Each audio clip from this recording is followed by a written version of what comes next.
Hello, and welcome to Mystic Dog Mama, the podcast for soul led dog mamas, where you'll discover how to best nourish your dog and yourself, mind, body, and soul. I'm your host, Dr. Alexia Meller. Thank you so much for joining today. I'm wondering if you can relate to this.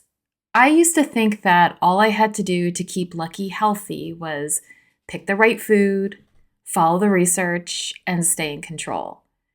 But the reality is, the deeper that I went into nutrition, the more tangled it became, not just in terms of information overload, but emotionally, spiritually. It was like feeding Lucky opened a door to something else entirely. My guilt, my perfectionism, my grief, my longing to do it right, and my fear that I never could. And that's where this conversation with Dr. Deanna Minich begins. Dr. Deanna is a pioneer in functional medicine, but more than that, she's a mystic in the world of nutrition. She sees food not just as fuel or even medicine, but as a portal, a place where science meets soul, where nourishment becomes a form of remembering. In this episode, we talk about food as a bridge to nature, spirit, and the deeper layers of self. Feeding as a spiritual practice and how it can awaken shadow material like control, guilt, or even martyrdom. Food as a teacher, not something to master or to perfect. How we are constantly feeding our subtle energies, not just our physical bodies. The links between nutrition and perimenopause and menopause, and how food can support the shifting inner landscape. What it means to honor our pets' unique paths without trying to fix or control them, and how personal sovereignty and reverence can shift the way that we nourish ourselves and those we love. Dr. Deanna also shares a powerful mystical moment with her cat Leilani, one that beautifully echoes the truth many of us feel but rarely speak. Our animals are not separate from our healing. They're part of it. If you've ever felt that feeding is more than a task, that it's a reflection, a relationship, a ritual, then this episode will speak directly to your soul. And if this does speak to your soul, we have just the thing for you. Summer invites expansion, joy, and connection. But for our dogs and ourselves, it can also bring heat, overwhelm, and restlessness. The Fetch Summer Almanac is your seasonal compass. Rooted in traditional Chinese medicine and created through the lens of dog guardian connection. This guide offers cooling foods, daily rituals, heart-centered practices, and space to reflect, so both you and your dog can move through summer with more ease, rhythm, and presence. This isn't a how-to for doing more. It's a gentle invitation to do less, but with more intention. More listening, more softness, more joy. It's now available as a downloadable PDF, the first in our new seasonal living series. You can buy your copy and begin your solstice-aligned journey today. The investment is only £7, and it's available on our online shop at learnfetch.com. I've left the link in the show notes. On that note, let's go. Dr. Deanna Minich, thank you so much for joining me on the Mystic Talk Mama podcast today. One of those days. I am so thrilled that you're here with me. Well, I am excited for this conversation. I must say, I'm not sure where we're going to go, and that to me is just like thrilling.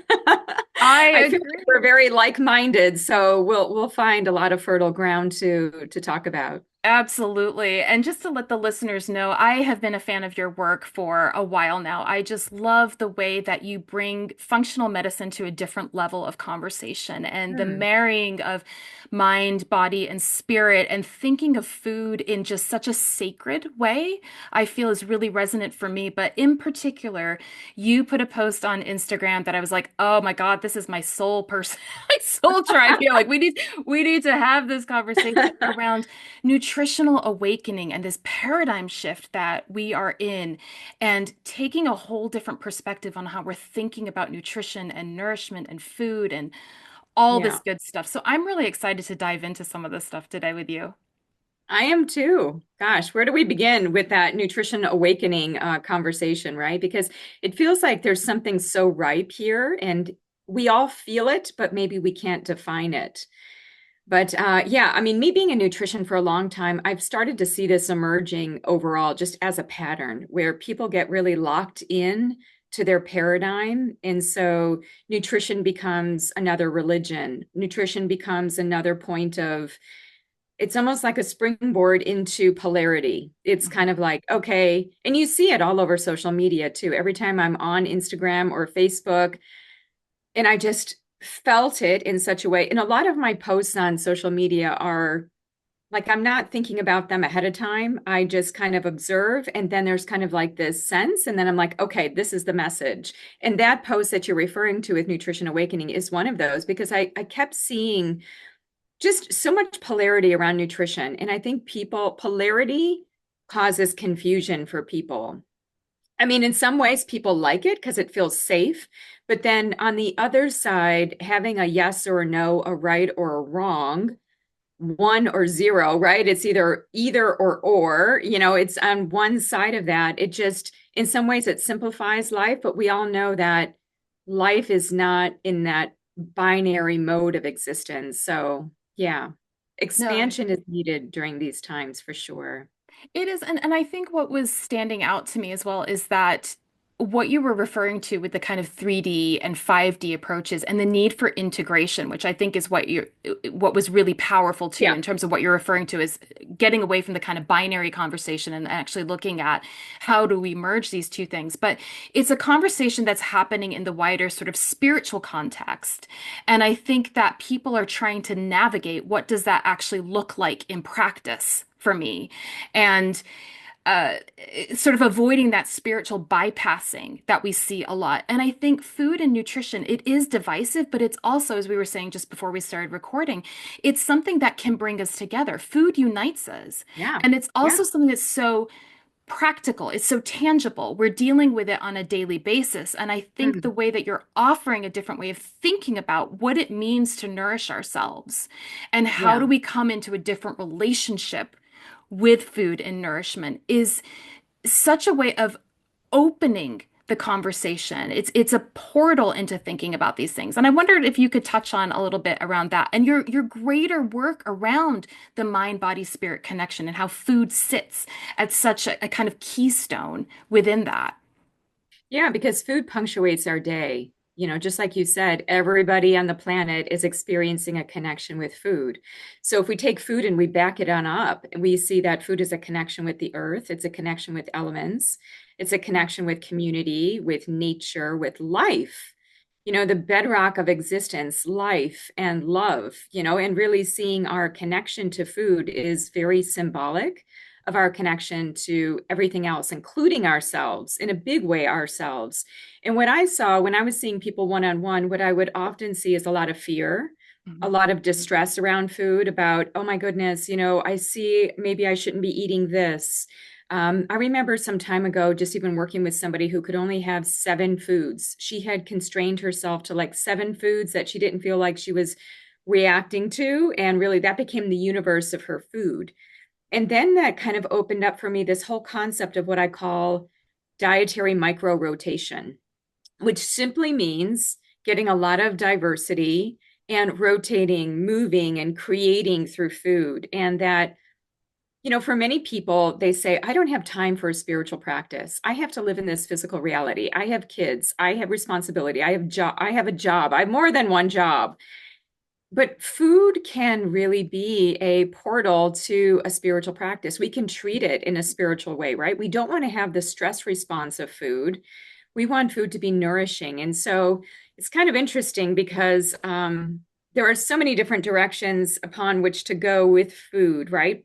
It can be the subject of that could be the fodder for our spiritual growth. I feel like for myself, I can just speak to me personally. That's where I really found my sense of spirituality. So just to kind of go back into my history a little bit, so your listeners have a little bit of like a foundation. So I grew up in the 1970s. So I'm 54. So when in the 1970s, I was like, I was born in 1970s. So as my mom was raising me, I was the oldest. And she really got into this thing about health. And that really was like kind of radical for the time. In fact, she was called a health nut. She was into Richard Simmons, Adele Davis, a lot of these early nutrition and fitness pioneers, right? So here I am, a kid in the 1970s, the age of Wonder Bread, going to school with my brown bread sandwiches and peanut butter and banana instead of peanut butter and jelly. And my mom would make things homemade. But she was also into faith. I noticed that her connection to food was very much connected to a strong belief system. So I grew up Catholic. And so for me, growing up in that tradition and seeing the, I would say I saw it in a little bit of a different light, but the mysticism, the ritual, the sacredness, the devotion, the compassion, the service. So my mom literally had, I would say, brought together these two things. And this happened when she was pregnant with my brother. And I think, again, as we were talking about before we came on, it's almost like you start to have different revelations when you have others in your lives about perhaps where you need to be going, whether it's a child, you're pregnant, whether it's a pet, you're fostering, whatever it is, like you start to see things in a different way. So as I was going through my life, I was keeping nutrition at arm's distance because I didn't like the fact of it feeling so, I would say it just had a charge for me. And so as I progressed through high school, I had an eating disorder. So I would binge because we couldn't have sugar, we couldn't have candy, we couldn't have cake, we couldn't have a lot of like the mainstream stuff. We couldn't have Pop-Tarts, we couldn't have like I'd go to Girl Scouts and I'd have to bring my own cooler. So there was a lot of like rejection of this initial health aspect. And then as I made my way into college and I was pre-med, I was into science. And then I began to see that food is actually, it's science and it's spirituality. For my mom, it was food and faith. And for me, it kind of became this different paradigm, more of the 3D, 5D that we spoke of, which was I got what my mom was saying. Yeah, ultra processed food, not so good. We can see the science and see where there would be issues with that. However, the manner that we take things in, and I would also see people with orthorexia, like an obsession with healthy food, an obsession with healthy eating. And then I was thinking, well, that's not so good either to have analysis paralysis where you're eating healthy, but you're not actually having a healthy, beautiful, good, true, and beautiful relationship with food, right? So it was kind of like, how do you marry the matrix of those two things together of like, clearly there are certain things that may not be great for our health, but then how we approach them is another layer onto that. So I would say for myself, I found myself out of that eating disorder. I did go into studying nutrition and I noticed that people that were studying nutrition as I was in graduate school, it's like we all had our hangups about food. And I could see like we were using food as a divining rod to personal growth. Like all in some way, we were all seeking and searching for that. It's kind of like when, you probably have heard the old, I would say, philosophy or adage that people that go and study certain disciplines, whether it's psychology or philosophy, it's like they're searching for something, right? There's something in that for them. And I found that when I was studying nutrition in grad school, and then even further on with science. So anyway, I just wanted to give a little bit of a prequel to kind of our discussion because I think for me it's very visceral. And even when I started coaching people very early on in my career and having one-on-ones with people and doing clinical practice, I was like the nutrition police. Like I really came at it from a point of structure, and I saw that worked really well for people. And then other people, it didn't work very well for. And I soon came to realize, okay, you know what? Food is art. Nutrition is a spiritual practice. And how can I help people on either side, whether it's the people that want a lot of structure, they want the diet plan, they feel like they have to walk away with a shopping list. How do I give them what they need? But then at the same time, also acknowledge that most of overeating is due to emotional reasons. Emotions are a big driver of behavior. Emotions are connected to hormones, to neurotransmitters, to belief systems, to values. Like, how do I bridge all of that? Because that wasn't in my nutrition training. My nutrition training was all numbers, it was all research. So that was kind of like an organic process to figure out, okay, how do you blend these two? So then I would say that I blended them both through what I would call the rainbow diet. It's not really even a diet, but it's an approach to life of color, because I was thinking like you know, how do we start to create the common denominator of food and eating? What is it? Like, how can I connect with a person who is eating very different from me? And by the way, I have eaten in a way that was vegan, vegetarian. I was a vegetarian for 18 years. I like very much separated myself from people based on my eating. And then I look back at that like, oh my goodness, it was like my intention was very righteous. It wasn't that I was being spiritual about it, I was being righteous about it.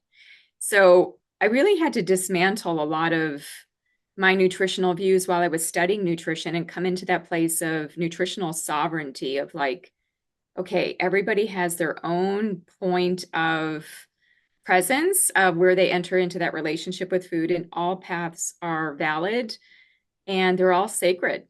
And so really honoring that, because you can have some very enlightened people eating processed food. I mean, I know that that's a radical statement, but you know, I remember having a conversation with one of the a very spiritual person who has written a number of books. I went to one of her workshops and I remember talking with her about food and chakras, and she's like, you know what? You can eat cat food. It doesn't really matter what you eat. You know? It's like, well, I don't know if we can go to that extreme either, but you know, for some people, they are able to transmute and they have a different relationship with food. I get that. But for all of us in our physical bodies, there is an honoring of taking in a physical substance and alchemizing it through digestion, assimilation, metabolism, excretion. You know, it's truly philosophical if you think of it, that we are becoming what we take in, and then having the reverence for whatever that is. And my mom had always taught us to pray over food. And for me, I see that as, okay, setting an intention, like really connecting and giving thanks. The beauty of prayer is the gratitude aspect. So it's almost like you're adding nutrition to food when you're infusing that gratitude. So my path has been twisted in this way. I didn't just wake up like this, and I'm still working through that process because um, you know, food is a great vehicle of growth for all of us. And why not leverage it? Because it's something we've got to do every day. So we might as well make the most out of it. 100%. Thank you for sharing that. That's so insightful and so helpful and something that I think a lot of people can actually relate to. I know I certainly can with the whole eating disorder issue and looking at the way in which I tried to control. I also, like you, was raised by a mom who was very health conscious, and I wasn't allowed the stuff at school that everybody else had. And I was already a third culture kid. My parents are both British, and I was being raised in the States, and I already felt different enough. And then it was like, well, here we go. I've got like this other thing that Right. separates me, like but look, Mhm. but again, they are cultural nods, and I think one of the things that I see to kind of bring a different mirroring to this conversation too, when people start to get into looking at nutrition for their dogs, I know for me, it brought up all of those same old triggers of control, of not good Yeah. enough, of needing to know. I mean, I was like the spreadsheet queen when it first came to figuring out Lucky's diet, and not in a healthy way. Not in a healthy way at all. It was coming from the shadow. The intention was love, but there was no love going into that. It was completely fear. And I remember I was reflecting on this just the other day. At one point I was doing some batch cooking, new in my journey of making Lucky's food, and I think I had like 20. I was trying to do like a month's prep, and I had 20 containers set up.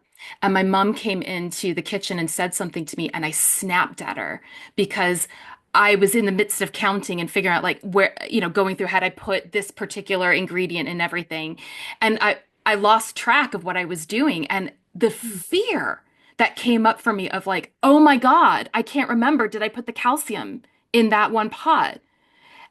And what that brought up in terms of it recognizing, I didn't at the time, but on reflection, it wasn't about the food at all. Yeah. wasn't about the food at all. It was all the good girl thing and not being good enough and all that kind of stuff. But that desire, we were talking about animals being gateways to it for us, like portals into so much growth. Feeling like I was doing a loving act for Lucky brought up all, and this is what the curandero told me. I didn't think of it this way when he told me before Lucky came into my life, dogs are healers for you. Pay attention to them as they cross your path. I was thinking, oh, rainbows, glitter, unicorns, like, oh, this is going to be so great having a little dog. And in reality, I mean, it is that and all of the stuff that I had not dealt with or needed to deal with in a different way. And it came through the feeding. And I think a lot of people who are on this journey with their dogs, it is the food and the feeding that brings up all of this stuff for them. And they carry a lot of guilt and a lot of shame that has, in reality, nothing to do with feeding the dog and everything to do with feeding the dog at the same time. And it may also have something to do with your ability to mother and nurture and heal, right? To me, as you're talking, what I'm getting is it's very much about the heart chakra. And so any kind of wounds, mother wounds, or feeling like we weren't mothered or taken care of in the ways that we wanted to be, then these might surface as we start to tend and care for a pet. I have my own, as I was mentioning to you, I have a cat. Her name is Leilani. And I had a very mystical meeting with Leilani. She's from Hawaii. She's actually from Kauai. But I live on the mainland of the United States. And usually Hawaii gets run over with a lot of cats because they just proliferate and they're not fixed. And it's an island. So yeah, Leilani came into my life as a kitten. And I had had cats before, but Leilani was different. Even my husband said, there's something about this cat. And I even worked with animal communicators because there was just something about her. She was very like mesmer. She didn't act like a cat. I almost felt like, what is she exactly? And she came in with a lot of gut issues. Like ever since she was a kitten, bloated belly, her stool patterns were off, very irregular compared to all the other cats that we had. And at the time, we had two other cats living with her. So I started wondering and I started going into like her food because for me, like that was the first thing. Like, what am I feeding her? She has a bloated belly.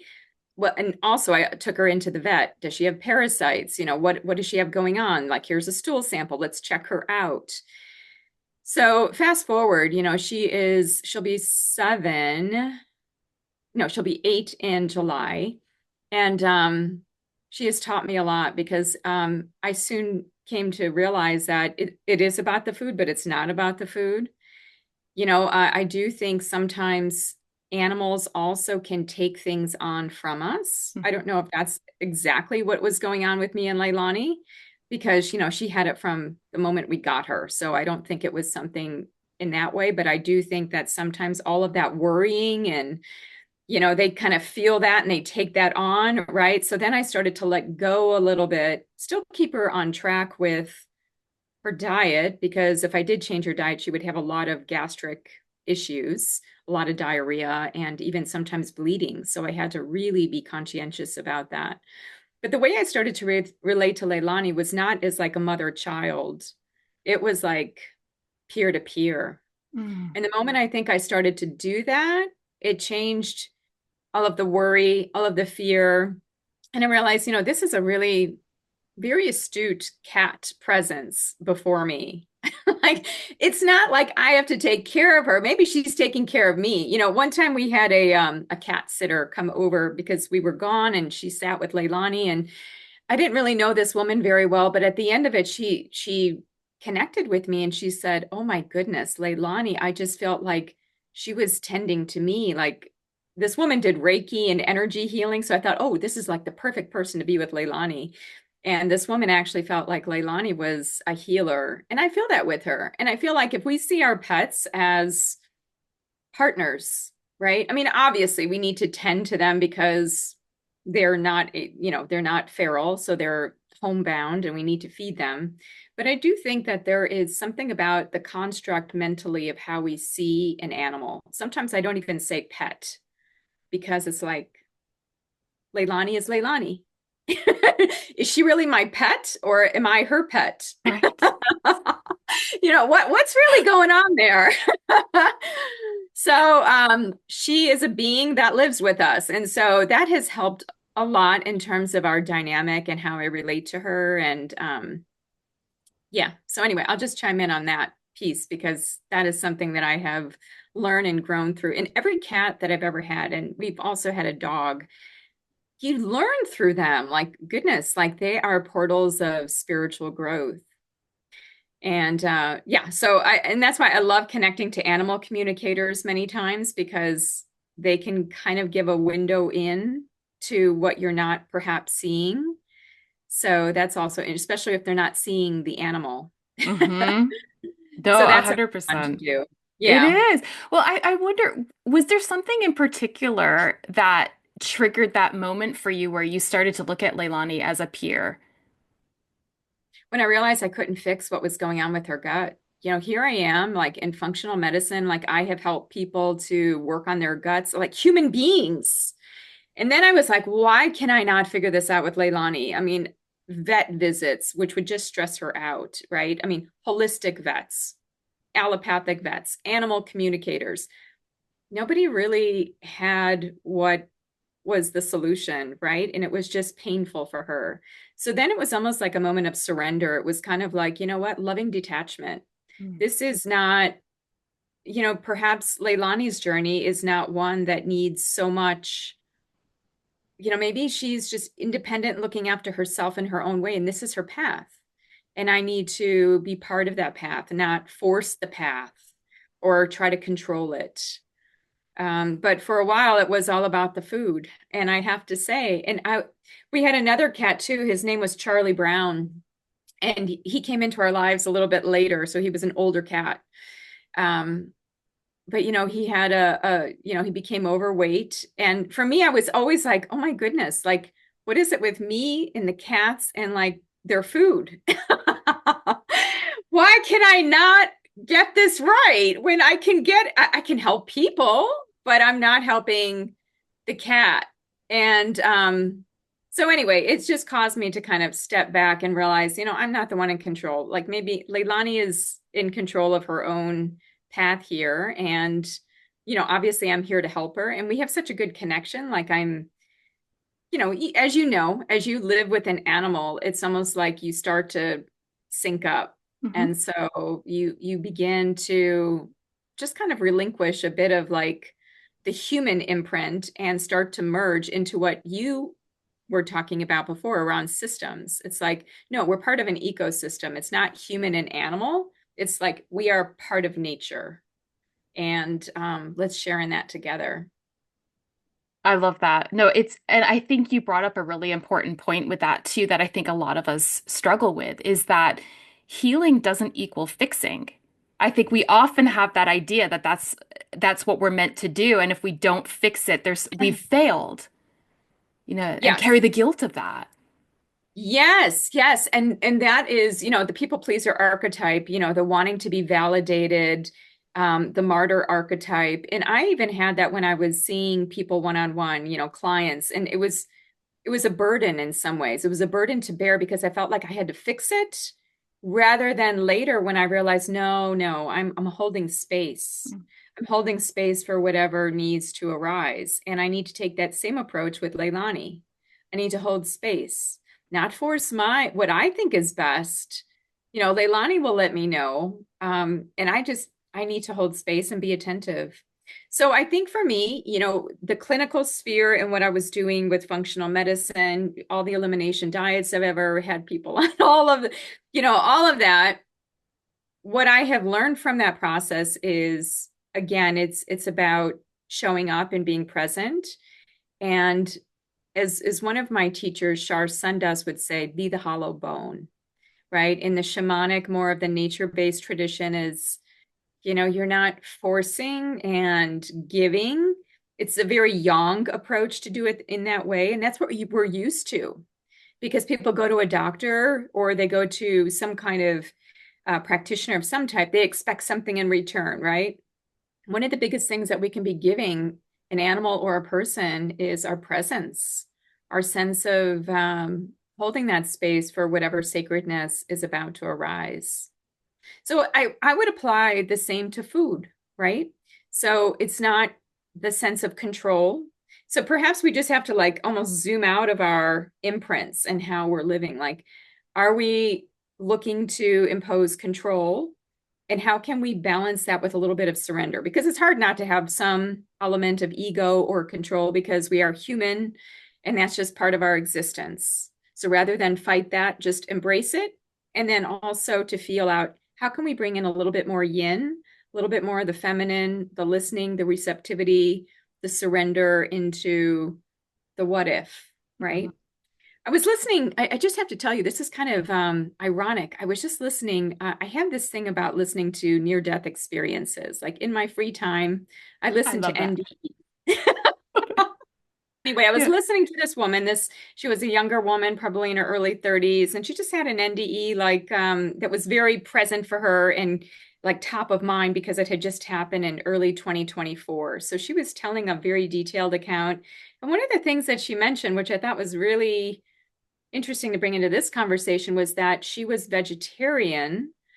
And when she had her NDE and she had her life review and she saw the things that happened that were, seen as like love oriented, and then the things that she did that maybe weren't as having as much love behind them, she was thinking, hey, where is the fact that I've been a vegetarian for so long? And she realized that that didn't come up in her NDE or her life review. Like she didn't get a pat on the back for doing that. And one of the things that she walked away from that NDE with, which really stuck in my mind, because I've always had this feeling after I stopped being a vegetarian, was that all of life is love and that life begets life. And I even learned that from my shamanic teacher of where, really paying respects to an animal, paying respects to all life, actually, because a plant is life. And so anyway, it was just a beautiful NDE because she really spoke to this whole thing about how people get really wedged into dietary patterns, feeling like it's the be all end all, and that it's better when maybe it's not better for everybody in that way. And what is your true intention going into it? And I really I have a lot of empathy because I feel that so many people want to do the right thing, right? Again, more of a 3D model of like what is the right thing.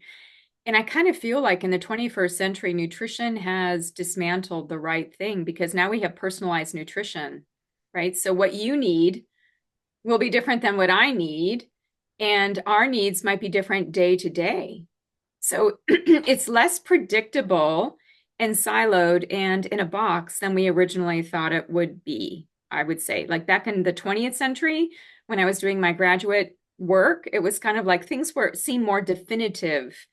But now, because of science and the emergence into this whole expansive terrain of genetics, epigenetics, goodness, so many different things, toxic load, you know, uh, there are countless things we could say that really go into creating our personalized needs and really connecting to our intuition, right? And how important that is. And I think in the future, energetically, we'll have metrics to help us along the way where we will be assessing not just the calories, the micronutrients, the phytonutrients of food, but also the properties of subtle energy. So, what I mean by that would be like biophotons, like the actual, well, not to get too sciencey, but like oxidative bursts and light within food, right? Because we know that everything living has light due to the mitochondria. Also, just even the quantum aspects of food as well. So, food feeds us in so many levels. And so what we don't acknowledge is feeding our subtle body, feeding our emotions, feeding our sense of aesthetics and art and soul, and how all of that plays in. I love that. And it's so relevant to the conversations that we're having in the dog sphere as well as again, like I was saying, we're attempting to control the dog's food just as much. And you see this push towards like vegan dog foods, for example. And we actually just did a podcast recording, my friend and colleague Stacey Renfrey and I, on how do we deal with feeding a carnivore through a lens of compassion? How do we have compassion in this sphere? How do we both Mm. recognize their biological needs and honor them and still feel like we are somehow contributing to the greater good? And what do those systems look like? And again, to your point, there isn't one way of doing this, but one of the big questions that came up for us when we were sort of thinking about this is when does when do we sort of move beyond biology and instead what the decisions that we're making are actually pushing an ideology onto another being? Like, what does it mean to project our morals onto another Mm. being? And there isn't one way to answer this, right? I think everyone kind of finds their own way with it, but I think that these sorts of changes that we're seeing and how we, to your point of we are going into a realm of needing different metrics for understanding what nourishment looks like. And we see even like in this sort of spreadsheet obsessed way of formulating dog foods, I have no idea when I'm recommending to you the 2 ounces of beef liver to put in your dog's food, how many milligrams of zinc that particular piece of dog liver or beef liver has. And I also don't know how much of that is going to be uptaken by the dog's body. But we are lulled into this illusion that we can actually control to that level. And something I love about the way that you talk about food, and you were just starting to do that there, but where you've talked about how I feel like when you're referring to the rainbow of foods and how it's connected to our chakra systems and the kind of the resonance of it. So again, to that quantum space that you're speaking of, but there's also this sense of wisdom that I feel is embedded both in the food and then honoring the wisdom of the body, and then that relationship, that almost like a dance that happens between the body and the food. How important, and I think we are moving towards that slowly but surely. I think we are moving towards in the dog space. I think we are getting more to that point. But I wondered if you could talk about that a little bit, and how that's shaping the way that you think that almost like the 5D nutrition, the sort of wellness 3.0 movement is taking place in the human realm. Yeah. Wow. You said that really beautifully. This dance, as you referred to it, right? Of the food in our bodies. The 3D aspect to me feels like it's very individual centric. So it's about me. It's kind of like what's good for me and what does that food impart for me? And what you're describing is something collaborative and it's something unifying and it shows the interrelationship of life. And one of the examples of this, just to go further with your example, is if we think of all of the talk about the gut microbiome right now, it's huge. I just read a paper this weekend that said that there's no disease that you can't trace to some change in the gut microbiome. I don't know if that's true. That feels like a large statement, but it was in a scientific publication. And, we talk a lot about our gut microbiomes, right? We're starting to talk about animal microbiomes. But what we don't talk about is, well, what about the microbiome of the food? How do all the little microorganisms on that apple interact and start to change? We just talk about fiber. We just think, oh, the fiber from the apple is feeding my microbiome, and I'm getting soluble fiber, I'm getting pectin, I'm getting short chain fatty acids, but we don't feel out that that apple actually has its own microbiome that is interacting with our universe of microbiota, right? And how do those things look? Like maybe in the future, we scan a food and we get the whole population of like microbiota and how beautiful that would be. That this thing is living. It's not just living in terms of its physical matter, but it's got probably microorganisms that outnumber its own cells, just like our gut microbiome outnumbers our own physical cells. But yet we don't talk about that. And there are different organizations and groups that are exploring that. And so to me, it signifies that we don't see food on the same playing level. It's a step down. It's again us and what we can get from the food, which is one part of it. And that is a relevant piece because obviously we're living in a body that we have to tend to. So that makes sense.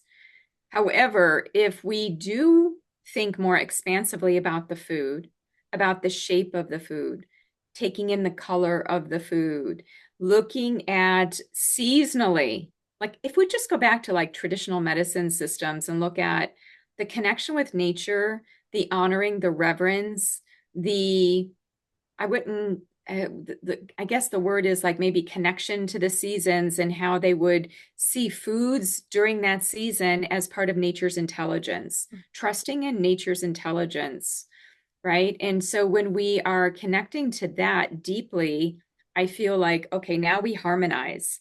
I had a very interesting question this morning, was doing some teaching, and the person was asking me, and it was, it was a functional medicine kind of course, but he was asking like, what really controls us? Like, is it the planetary rhythm? Is it the circadian rhythm? Is it consciousness?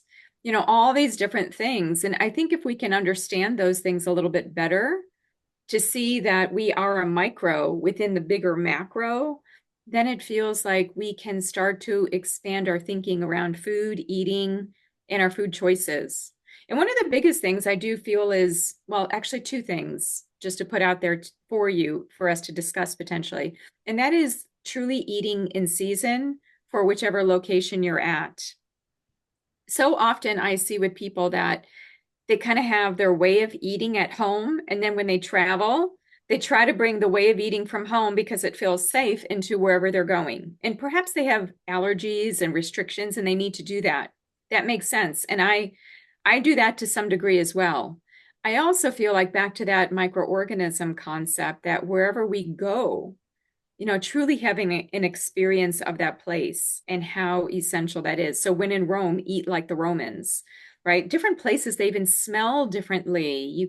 I'm sure you had that experience being in the UK. I used to live in Europe, very different. And like the smells are different. I don't know, just like you get that sense that the microorganisms vary. So how do we tune into that wherever we are is kind of like this crosstalk, this constant crosstalk and partnership. I really feel like that's essential. Like, so eating seasonally and eating locally, I think would be two places that we move into more of that 5D and realize the all connection, all embraced aspects of eating in the realm of consciousness, like how everything is all connected. So anyway, I'm just putting that out there too, because we're starting to see some scientific publications on how when we don't eat seasonally, and specifically these are more in animal studies because it's hard to corral people's lives in this way. But when we're not eating seasonally, at least in preclinical studies, we start to change things like our metabolism. And we start to change certain genes, turning them on, turning them off in ways that aren't as beneficial.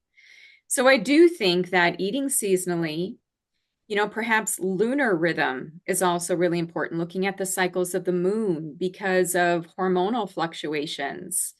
So, and even, I think every month, depending on where we're located, looking at the connection to food, looking at the land and what the land is growing. So anyway, I feel like that's also really essential to be looking at by way of our relationship with food in the greater planet and even cosmos. The sun flares, geomagnetic fields, all of these things we're still so ignorant to, but these things do in some way impact us. They impact our heart rate variability. They can impact things like our cognitive health, our cardiovascular health.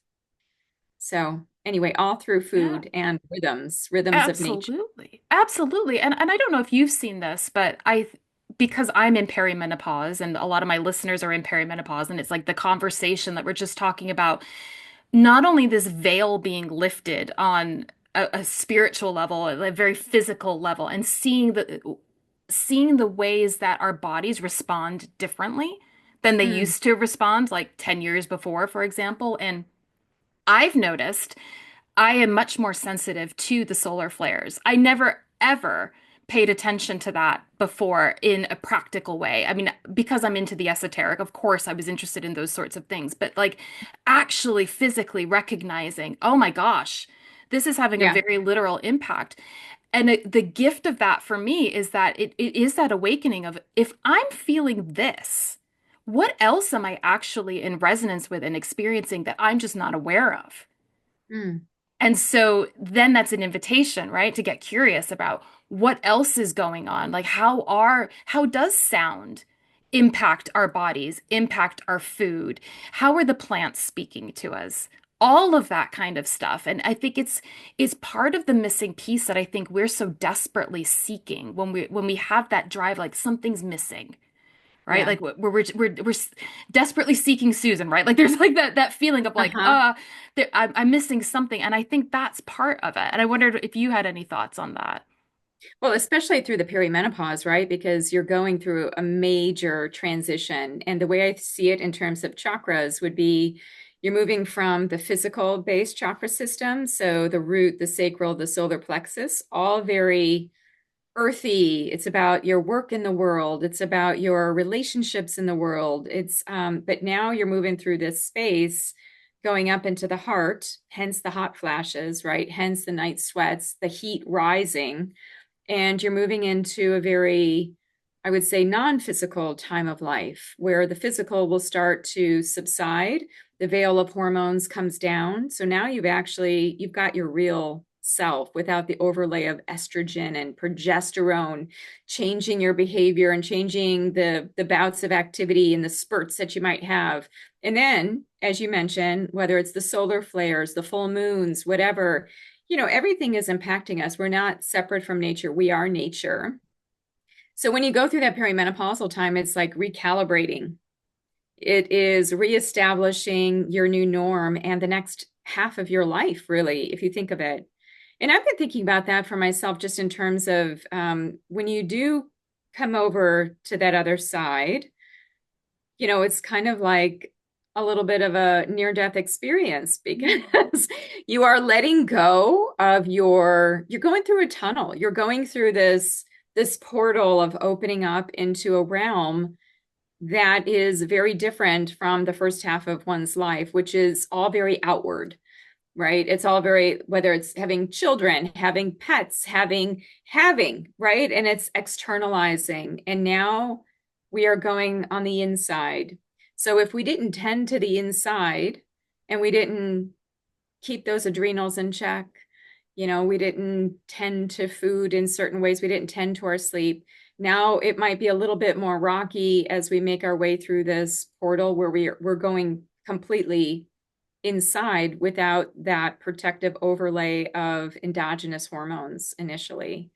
I mean, I actually see menopause as a very spiritual time of life. Like it could be the best time of a person's life because they move into this elderhood, they move into this wisdom that maybe it was obscured by hormones, right? So it's kind of like now everything, the dust has settled and you get to see yourself for who you really are at that junction and who you want to create yourself into being through your more wise, intuitive self.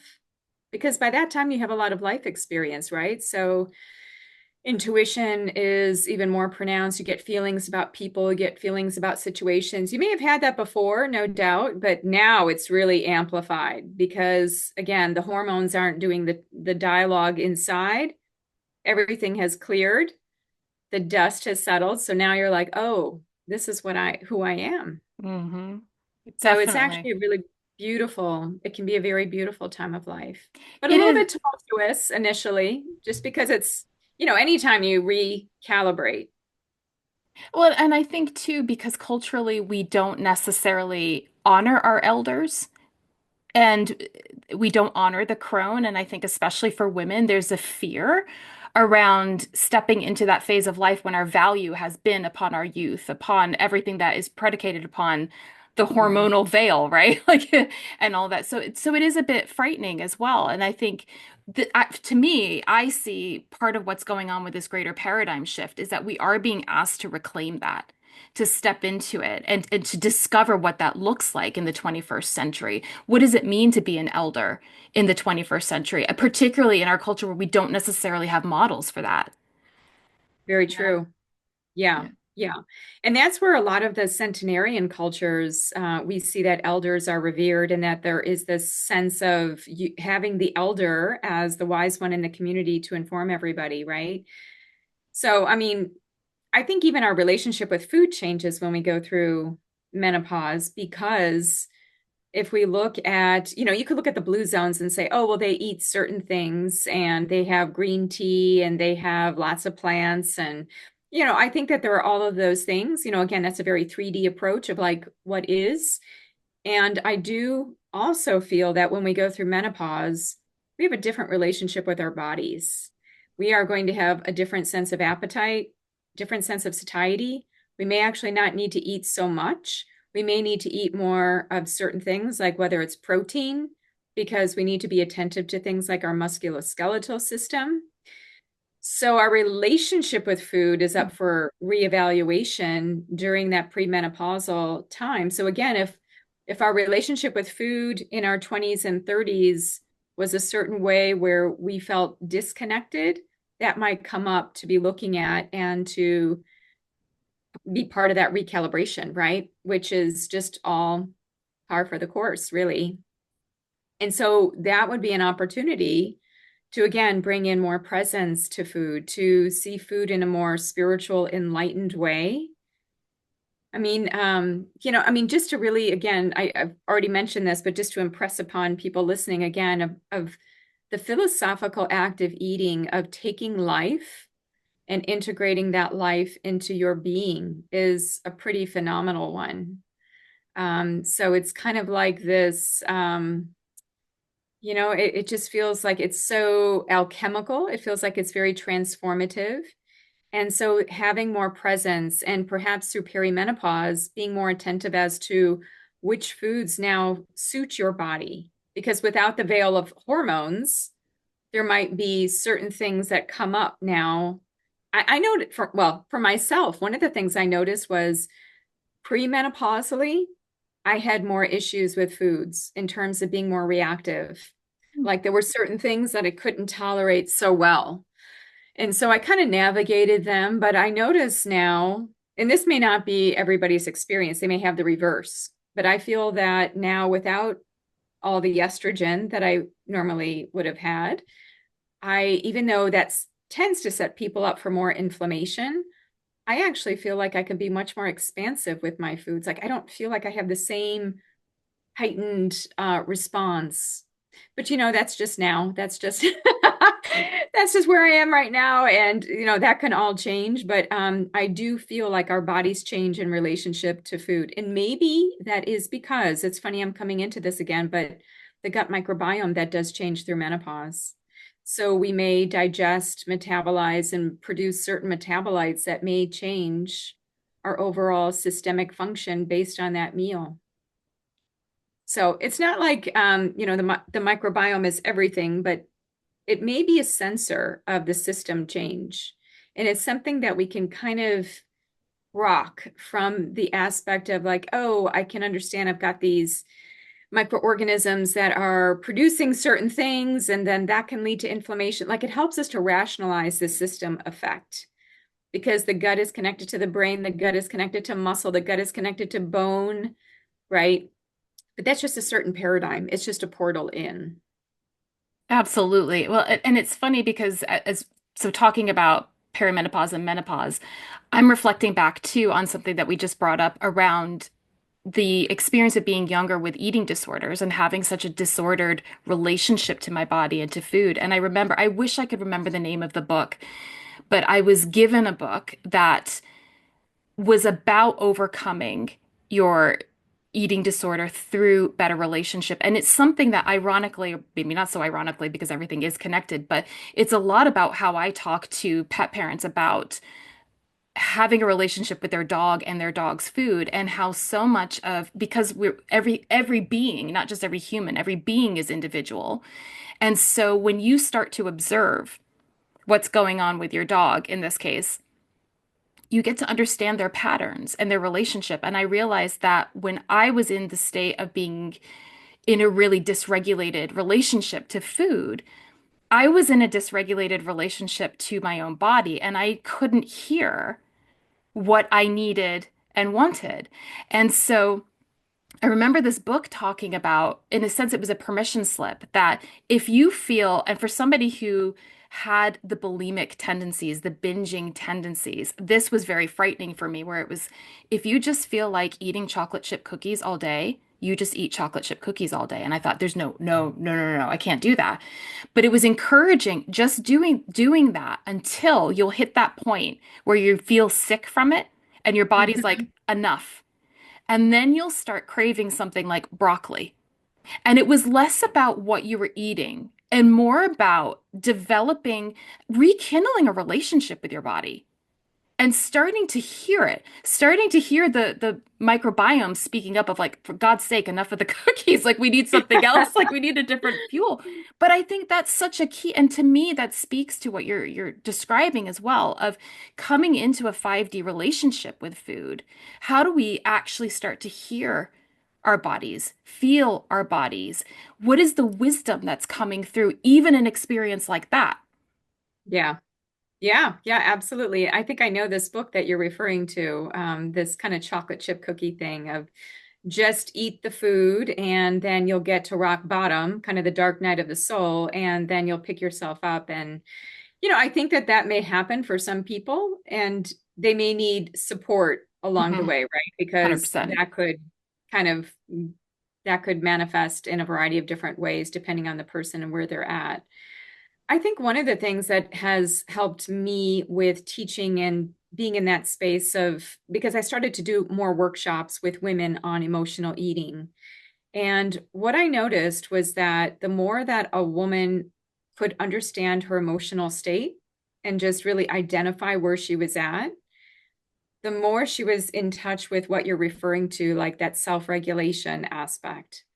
And some of these eating workshops that I would have, the women would be around in a circle and we would start, I just remember one time I was asking the women to check in, like, how do you feel right now? That was kind of like, hello, introductions. Let's go around and say your name and just say how you feel right now.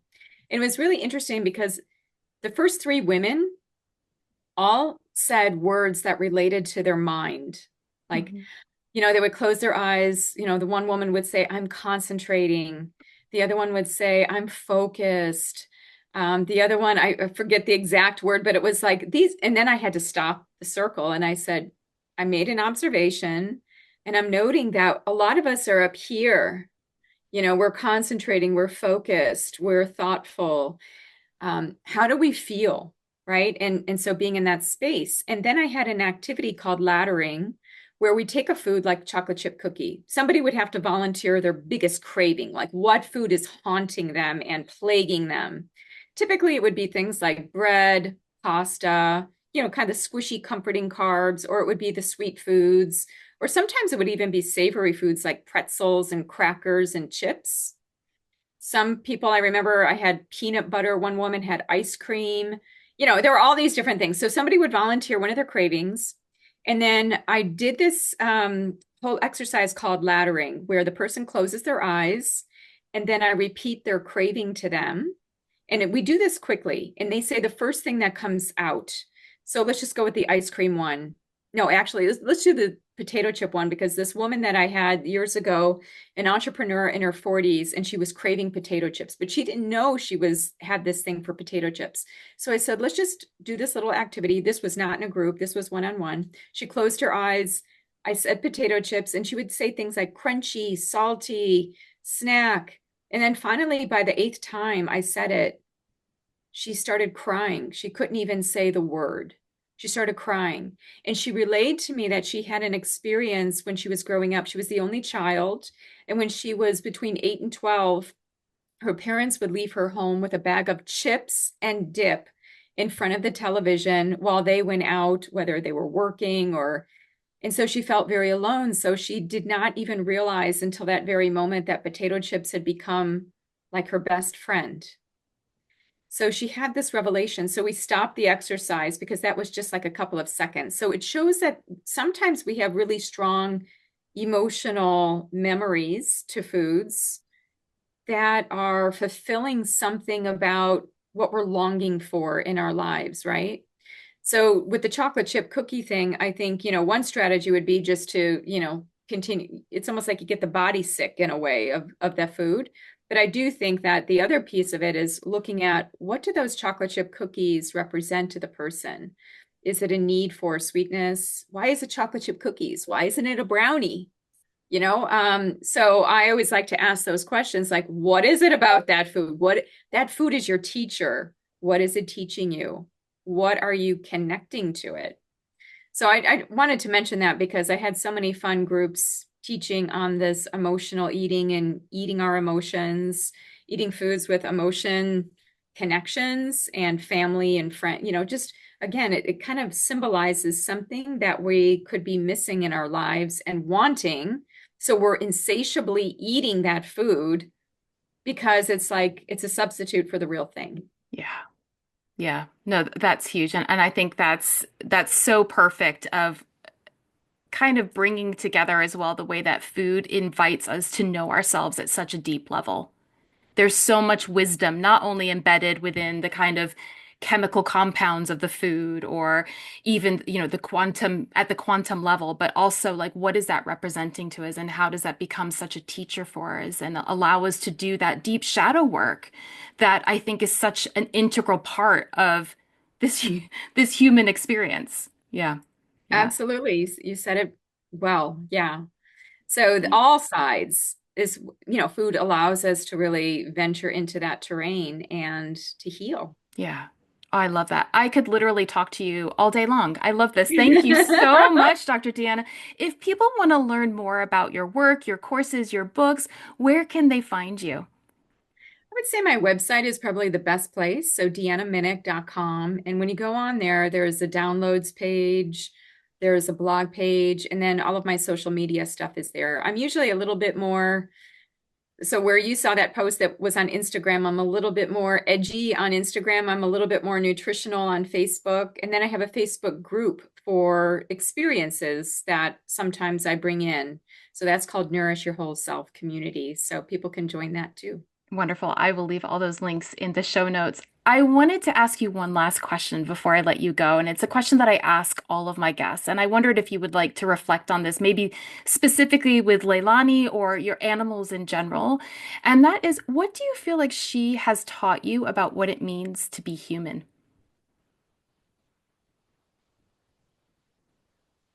I think to bring forth what I had mentioned, to let go of control. Like it's not about me. She's not about me. She's teaching me um, to be patient and to be of service in ways that I hadn't thought about being of service. So yeah, she's a great teacher. All of my cats have taught me different things, and Leilani is definitely the one that she's come in at a perfect time of my life to help me with that aspect of surrender, especially in this menopausal time of life where it's like, okay, I need to go within. So she definitely has and continues to help me with that. So she's an awesome kitty. Oh, I love that. I love that so much. Dr. Deanna, thank you so much. I'm so grateful for your time, your presence, your Oh, wisdom. Thank you. oh, so appreciate it. Thank you for connecting. Thank you so much for joining me for this beautiful conversation with Dr. Deanna Minich. To learn more about Dr. Deanna, her work, and her books, please visit her website, deannaminich.com. I've left this link in the show notes. If this conversation left you feeling inspired and seen, come join us in our Fetch First Light Facebook group, a community of like-hearted dog guardians sharing our experiences of nourishing our dogs and ourselves, mind, body, and soul. If you're not familiar with Fetch, it is Stacey Renfree's and my signature framework that supports you in becoming your dog's health advocate through the pillars of optimal health: fresh food, energetics, targeted approaches, curiosity, and holistic health. We help you cut through the noise and ditch the overwhelm. No more Googling symptoms at 2 a.m., no more supplement graveyards, and no more feeling like you have to do all of this all on your own. We would love to see you there. You can learn more on our website, learnfetch.com. Again, I've left this link in the show notes. All right, until next time.